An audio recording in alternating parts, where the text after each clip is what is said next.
नमस्कार, छत्तीसगढ़ डिबेट में आप सभी का बहुत स्वागत है और मैं हूं आपके साथ दिशा।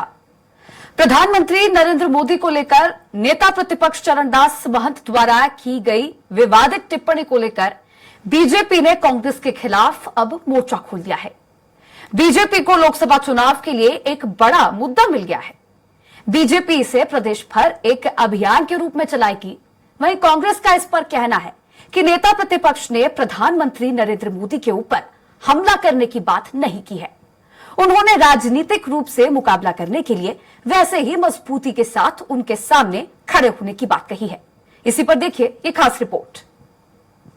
राजनांदगांव में 2 अप्रैल को जनसभा में नेता प्रतिपक्ष डॉक्टर चरणदास महंत ने कहा कि एक संरक्षक चाहिए, अच्छा लाठी धर कर मारने वाला। नरेंद्र मोदी के खिलाफ अगर कोई लाठी धर कर खड़ा हो सकता है तो तुम्हारे सांसद भूपेश बघेल, बाकी लोग सीधे साधे हैं। उन्होंने कहा कि हमें लाठी धरने वाला आदमी चाहिए, नरेंद्र मोदी का सिर फोड़ने वाला आदमी चाहिए और उनको रात दिन तक करने वाला, यहाँ से चीन भेजने वाला आदमी चाहिए। एक संरक्षक चाहिए, अच्छा लाठी धर के मारने वाला। नरेंद्र मोदी के खिलाफ अगर कोई लाठी धर के खड़े हो सकते तो तुम्हारे सांसद खड़े हो सकते।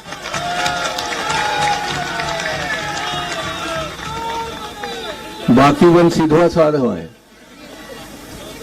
और इंडियन भी खड़े हो सकते हैं।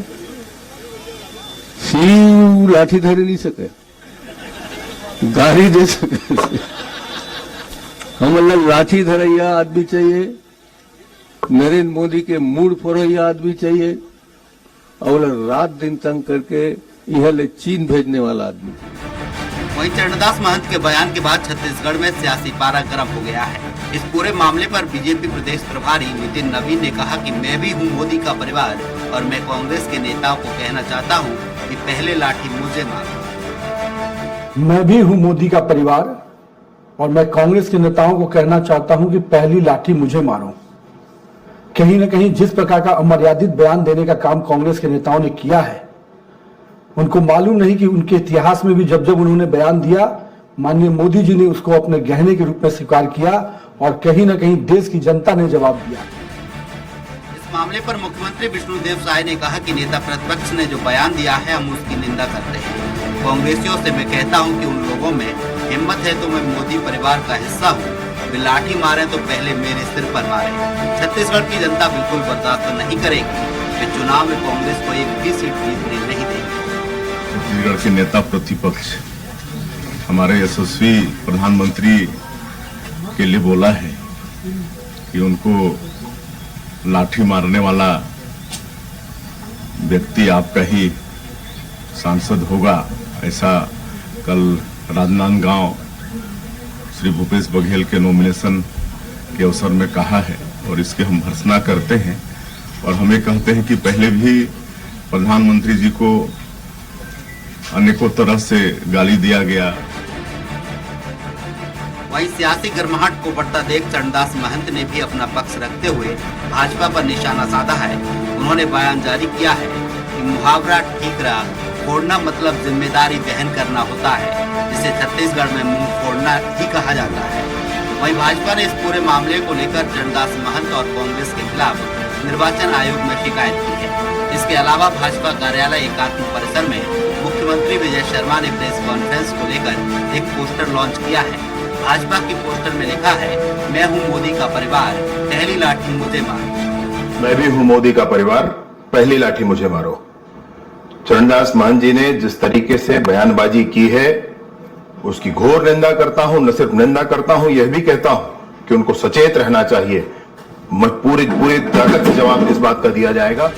वहीं कांग्रेस का कहना है कि डॉक्टर चरणदास महंत ने पीएम नरेंद्र मोदी के ऊपर हमला करने की बात नहीं की है। उन्होंने राजनीतिक रूप से मुकाबला करने के लिए वैसे ही मजबूती के साथ उनके सामने खड़े होने की बात कही है। डॉक्टर चरणदास महंत जी ने नरेंद्र मोदी के ऊपर हमला करने की बात नहीं की थी।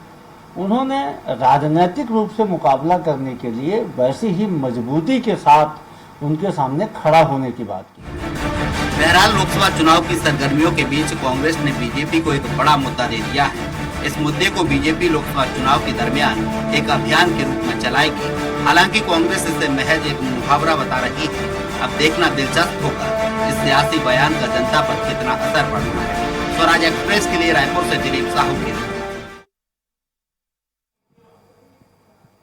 अब इसी पर और भी ज्यादा चर्चा करने के लिए मेरे साथ मौजूद है बीजेपी प्रवक्ता डॉक्टर विमल चोपड़ा, कांग्रेस प्रवक्ता धनंजय सिंह ठाकुर और वरिष्ठ पत्रकार पीसी रथ।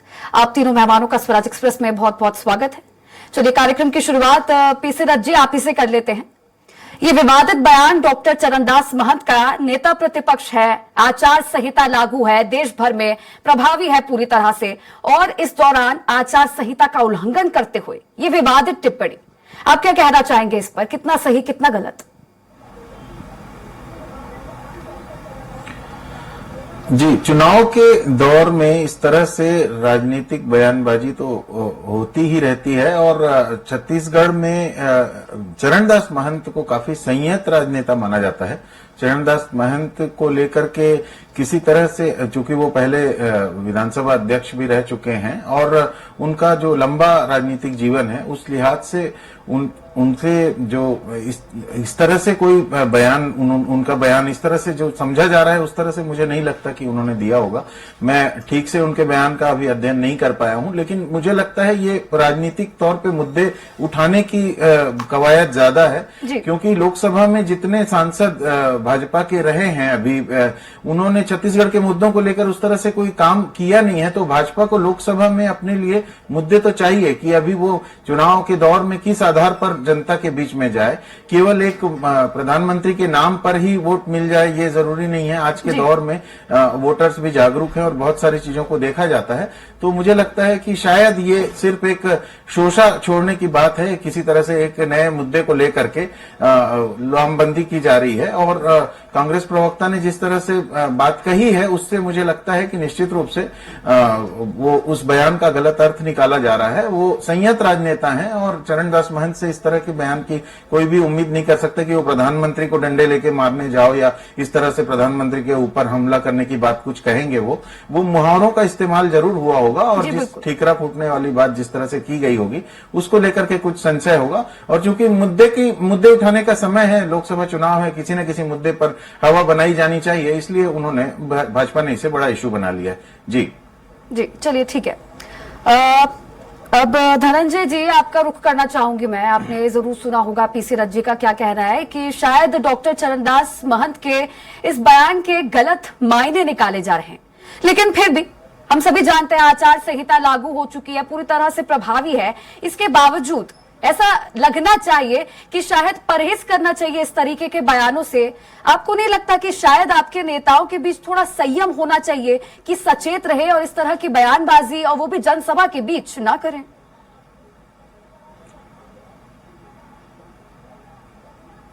देखिए नहीं सर, जैसे कि वरिष्ठ पत्रकार जी ने भी बहुत सारी बातों को एकदम बताकर क्लियर करने का काम किया है, और मैं आपके चैनल के माध्यम से पूरे प्रदेश की जनता को यह भी बता देना चाहता हूं कि चरणदास महंत जी ने ऐसा कोई भी बयान नहीं दिया जिससे किसी व्यक्ति का अपमान हो। प्रधानमंत्री जी की पद की तो अपनी अलग एक गरिमा होती है।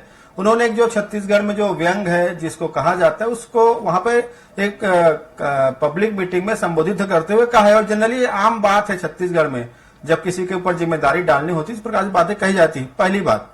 दूसरी बात, ये शाश्वत सत्य है क्योंकि भारतीय जनता पार्टी को 9 सांसद छत्तीसगढ़ की जनता ने दिया है, और इन 5 साल में चाहे वो संतोष पांडे जी हो या विजय बघेल जी हो, जो भाजपा के जितने भी सांसद है वो पूरी तरीका से जनता की अपेक्षाओं को पूरा करने में असफल रहे हैं। कई सांसदों के टिकट भारतीय जनता पार्टी ने खुद काटा है, और 2 सांसद जो एक विजय बघेल जी और संतोष पांडे चुनाव लड़ रहे हैं उनकी भी करारी हार होने जा रही है। और मुझे 2019 का वो दिन भी याद आता है जब भारतीय जनता पार्टी ने छत्तीसगढ़ में जो भाजपा के प्रत्याशी बनाए थे उनको जब जनता के बीच गए तो बोला कि ये जो भाजपा के जो प्रत्याशी है ये सब डमी है। आप जान के चलिए कि नरेंद्र मोदी जी का चेहरा चुनाव लड़ रहा है, और आज 5 साल बाद उन्हीं प्रत्याशियों को टिकट काट दिया जाता है। इसका सबसे बड़ा कारण है कि वो जो प्रत्याशी के तौर पर जिनको नरेंद्र मोदी जी बताया गया था वो सबके सब फेल हो चुके हैं। मतलब मान के चलिए कि नरेंद्र मोदी जी स्वयं फेल हो चुके हैं। ऐसे में भाजपा के पास बचता क्या है? क्या जनता को बताएंगे कि मोदी जी ने क्या 10 साल में काम किया है? 15-15 लाख के खाता में आना है, 2 करोड़ रोजगार की बात है, किसानों को जो धान की कीमत का डबल देना था, आमदनी बढ़ानी थी। देश में जहां आजादी के बाद 14 प्रधानमंत्रियों ने मात्र 55 लाख करोड़ का कर्जा लिया, अकेले नरेंद्र मोदी जी 155 लाख का करोड़ ले लिए। ट्रेन बिक रहा है, प्लेन बिक रहा है, सरकारी कंपनियां बिक रही है, युवाओं के सरकारी पोस्ट पर भर्ती नहीं की जा रही है। बहुत सारी नाकामी नरेंद्र मोदी सरकार की है। विदेश के मामले में फेल हो चुके हैं। बांग्लादेश को भारत के 10,000 एकड़ भूमि जमीन नरेंद्र मोदी की सरकार के दौरान दे दिया गया। चीन को लाल आंख दिखा, बहुत सारे नाकामी है। तो इसमें अब भाजपा मुद्दा नहीं, मैं बता दूं, इसमें भाजपा बात नहीं करना चाहती, इसलिए लगातार इस प्रकार की बात करते हैं लोग। अफवाह फैलाना, झूठ फैलाना, दुष्प्रचार करना, प्रोपगंडा करना। देखिए, मेरा मानना है कि आप, मैं तो कह रहा हूं ना भाई, एक जंग चुनाव में कोई बम बारूद से हमला नहीं होता। सुनिए ना निशा जी सुनिए ना निशा जी, ये चुनाव है। चुनाव में सत्ताधारी दल के काम और विपक्ष की नीतियों के बीच में मुकाबला होता है। ये कोई युद्ध नहीं है कि एक दूसरे के सिर फोलेंगे, बम फेंकेंगे, ऐसा कोई युद्ध तो नहीं है। तो उनकी जो कुनीतियां हैं नरेंद्र मोदी सरकार की, उनकी जो गलत नीतियां है, वादा खिलाफी, जिसे देश का हर वर्ग पीड़ित है, उसके खिलाफ कोई अगर खड़ा हो सकता है तो भूपेश बघेल जी खड़ा हो सकते हैं। एक मजबूत लीडर है, एक उनके साथ जनता का जो जुड़ाव है भूपेश बघेल जी का। और पूरा प्रदेश ने देखा है 5 साल में जब हमारी सरकार थी तो किसानों को जब हमने धान के 2500 रुपए दिया, तो यही नरेंद्र मोदी जी की सरकार ने नियम शर्तें लगाने का काम किया। तब भी भूपेश बघेल की सरकार ने मुकाबला किया और राजीव गांधी किसान न्याय योजना की शुरुआत की। हम उसके माध्यम से अंतर की राशि दिए। तभी तो नरेंद्र मोदी जी और भारतीय जनता पार्टी छत्तीसगढ़ के किसानों का घुटना टेके है ना भाई। 3100 धान कीमत देने के लिए ऐसे तैयार तो नहीं हुए। तो ये एक नीतिगत बात हुई थी कि नीति के साथ, नीति में जो मजबूती के साथ खड़ा हो सकता है, उस विषय में मान जी ने कहा है। देखिए धनंजय जी, इस बात को कहने के शायद कोई और तरीके भी हो सकते थे। आप ही ने कहा कि व्यंग्य के तौर पर कहा है, आचार संहिता लागू है, क्या इस तरीके के व्यंग्य करना और वो भी जनसभा के बीच में, यह क्या आपके नेताओं को शोभा देता है? मैंने आपसे कहा ये कोई जंग नहीं है, कोई युद्ध नहीं है, कोई बम बारूद से लड़ाई नहीं हो रही है। नीतिगत बातें हैं सत्ताधारी दल का और विपक्ष के बीच का। जो सरकार में बैठे लोग हैं उनकी बुराइयां हैं, कुनीतियां हैं, उनके नाकामी है, उनकी वादा खिलाफी है, और विपक्ष का अपना प्रोग्राम है। मैंने कहा कि जंग नहीं है, जंग है नहीं कहा हूं आपसे, ये चुनाव है। और दोनों को लेकर दोनों पार्टी, चाहे भाजपा हो चाहे कांग्रेस हो, अपने एजेंडा, अपने प्रोग्राम के साथ जाएंगे। हम इस देश के लिए क्या कर सकते हैं, हम प्रोग्राम लेके गए हैं। 10 साल में मोदी जी ने देश के लिए क्या किया, वो प्रोग्राम लेके बीजेपी आएंगे। पर मोदी जी कुछ करते तब भाजपा के लोग आते ना। अभी जाके किसी भाजपा नेता से आप पूछ लो कि आप 15-15 लाख रुपए किसी खाता में जमा करवा पाए क्या? क्योंकि मोदी जी ने तो कहा था ना भाई, 2 करोड़ रोजगार देने का वादा किसने किया था? नरेंद्र मोदी ने किया था। कितने करोड़ लोगों को रोजगार मिला? 30 रुपए 35 लीटर पेट्रोल देने की बात किसने कहा था? नरेंद्र मोदी जी ने कहा था। किसानों को 2022 में दुगनी हो जाएगी, किसने कहा था? लेकिन जब किसान अपना हक अधिकार मांगे तो यही भाजपा के नेता, चाहे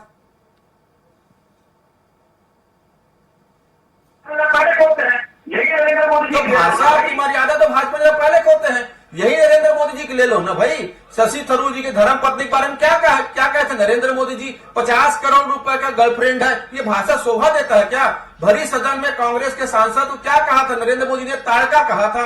और न जाने कितने प्रकार के कांग्रेस नेताओं के खिलाफ दुष्प्रचार, दुर्भावना, अशब्द करने का काम किसने किया है? हमारे किसी नेता ने प्रधानमंत्री का अपमान नहीं किया है जितना भाजपा नेताओं ने इस देश के सारे प्रधानमंत्रियों को किया है।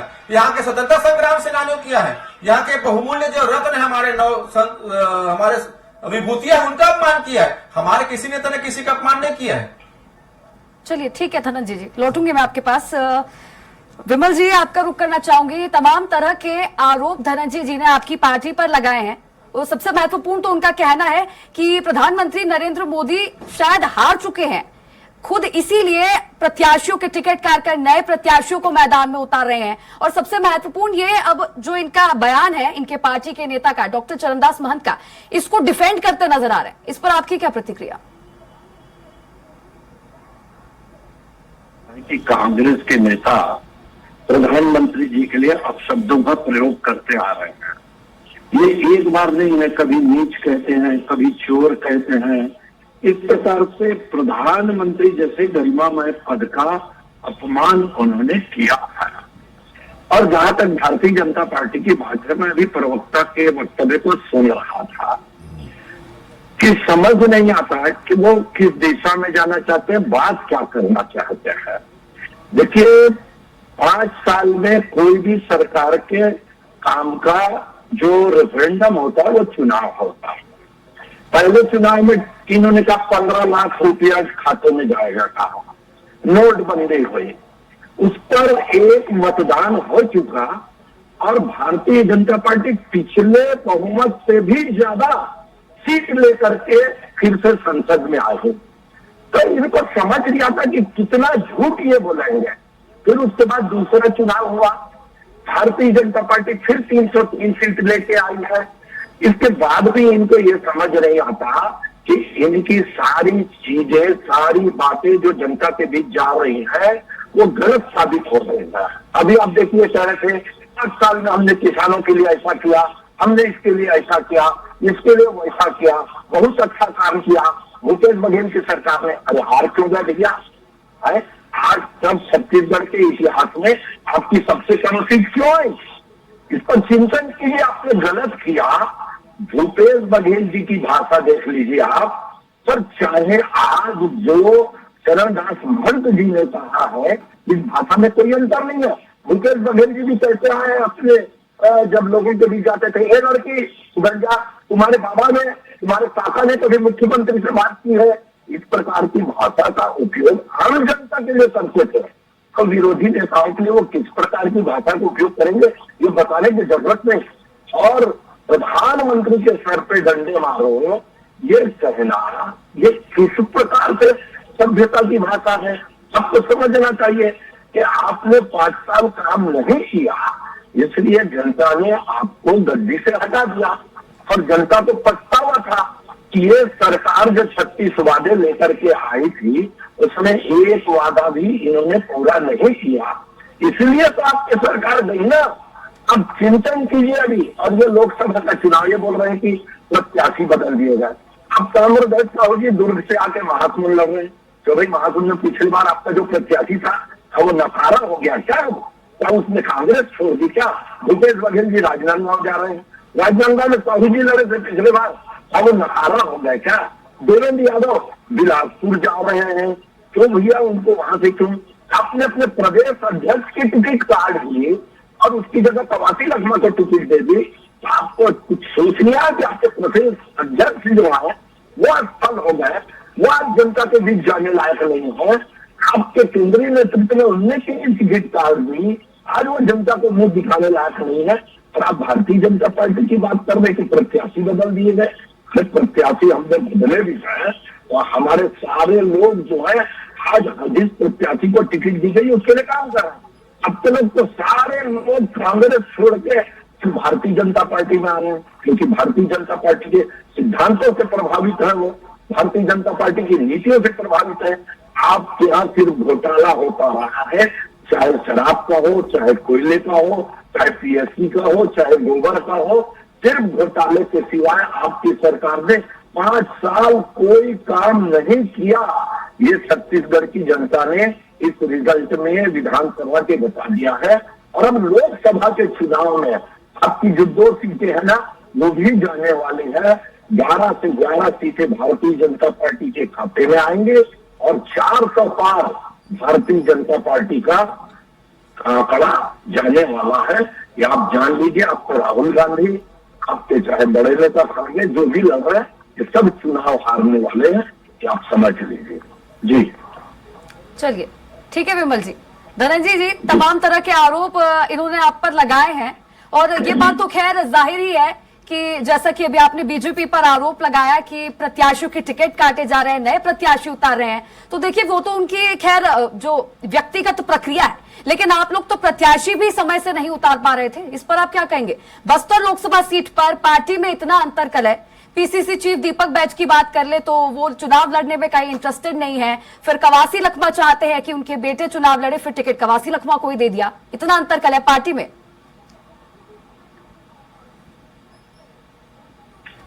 मुझे नहीं लगता कि दीपक बैज जी ने आपको फोन करके कहा होगा कि वो चुनाव नहीं लड़ना चाहते। ऐसा कोई आपसे बात हुई थी क्या दीपक बैज जी से? ऐसा कोई बात है क्या कोई चुनाव नहीं लड़ना चाहते करके?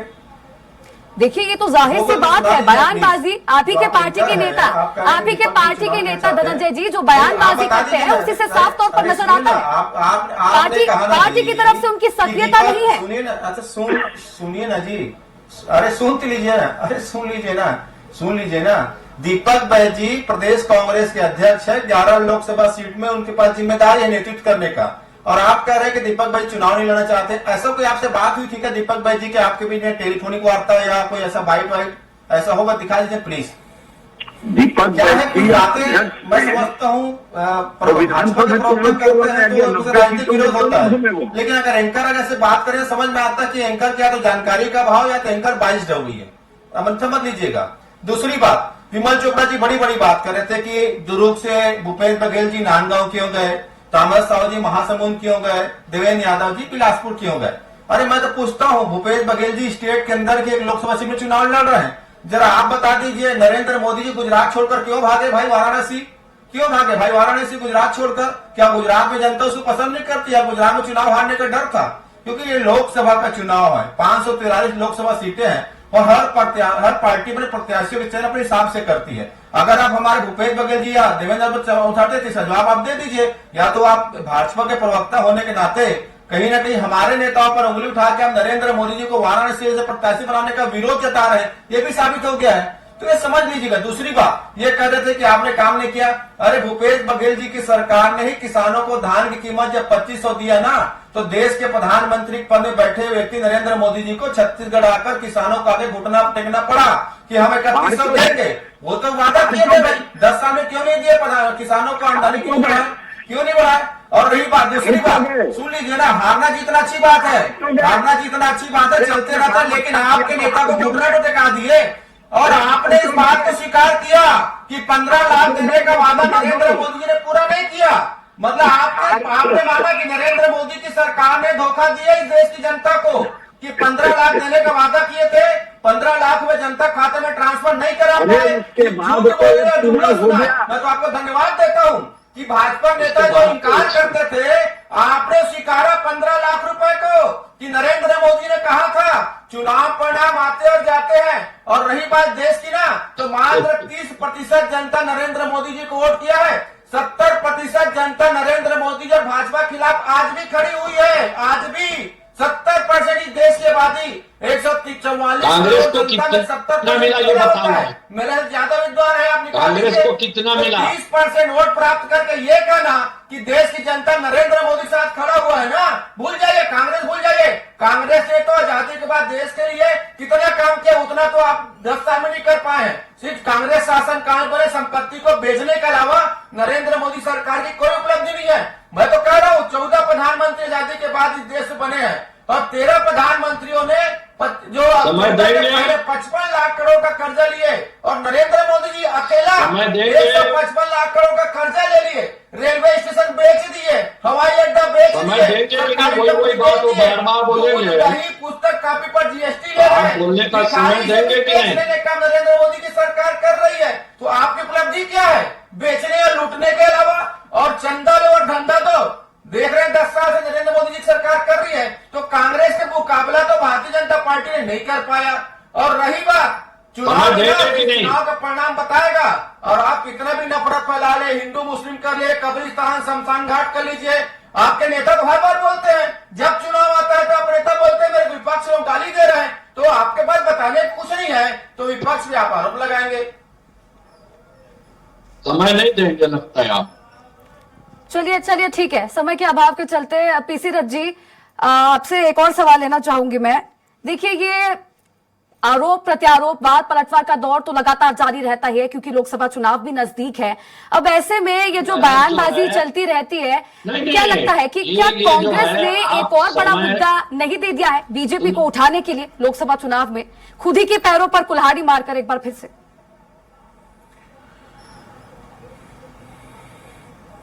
जी, निश्चित रूप से राजनीतिक तापमान अब चुनाव होते तक भी बढ़ता रहेगा। 19 अप्रैल को जो पहला मतदान होना है और उसके बाद लगातार जो चुनाव परिणाम जो 46 दिन बाद निकलेंगे तब तक के ये इस तरह से आरोप प्रत्यारोप की स्थितियां बनती रहेंगी और भाजपा और कांग्रेस दोनों एक दूसरे के मुद्दों को लेकर के आक्रामक होती रहेंगी।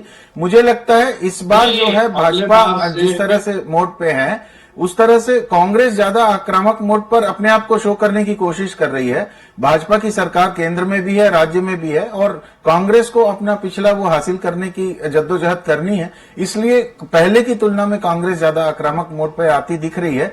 हालांकि कांग्रेस के अंदर जो आपसी टूटन है, जो आपसी गुटबाजी है, उससे कांग्रेस को उभरने में अभी और समय लगेगा ऐसा लगता है, कांग्रेस के पास अपनी समस्याएं बहुत हैं और दिक्कत यह है कि फंड को लेकर के जो आयकर इनकम टैक्स विभाग ने अकाउंट सीज करने और उस तरह की जो दिक्कतें कांग्रेस झेल रही है, उसके चलते भी कांग्रेस के नेता शायद ज्यादा आक्रामक मोड पर आते जा रहे हैं, ऐसा मुझे प्रतीत होता है। भाजपा के लिए सबसे बड़ी चुनौती है कि पिछला जो सांसदों का वो है, 9 सांसद जो उसके थे, उसको कायम रखना सबसे बड़ी चुनौती है। अगर अपना कायम रख पाती है तो उसके लिए ये बेहतर होगा। अगले बार से आप डिबेट में ना बुलाएं।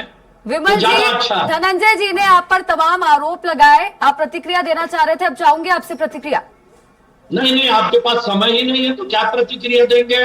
आप समय ही नहीं देते, आप रहने दीजिए। आप कोई मतलब नहीं आपको। अरे नाराज मत होइए ना भाई, ऐसे रिएक्शन कोई दे दीजिए ना, प्रतिक्रिया काहे नाराज होते देने का हैं? समय नहीं, आप बोलने बोलेंगे कुछ खत्म नहीं हो आपके गया, पास, तो 15 नाराजगी सेकंड में व्यक्त दे कर रहे दीजिए हैं। प्रतिक्रिया करके। भाई बता नहीं पाए थे, 15 लाख रुपए मिला नहीं, 2 करोड़ रोजगार मिला नहीं। आप प्रतिक्रिया या तो दीजिए ना, नाराज क्यों होते हैं भाई? कांग्रेस डिक्टेटरशिप का क्यों चला बन रहे हैं? जाइए आप, है ना? आपको यदि निष्पक्ष होना चाहिए चलिए तो समय चलिए, देना ठीक है। चाहिए। क्यों डरा रहे हैं भाई इनका? विमल जी, धनंजय जी, पीसी रथ जी, आप तीनों मेहमानों का जुड़ने के लिए बहुत बहुत शुक्रिया।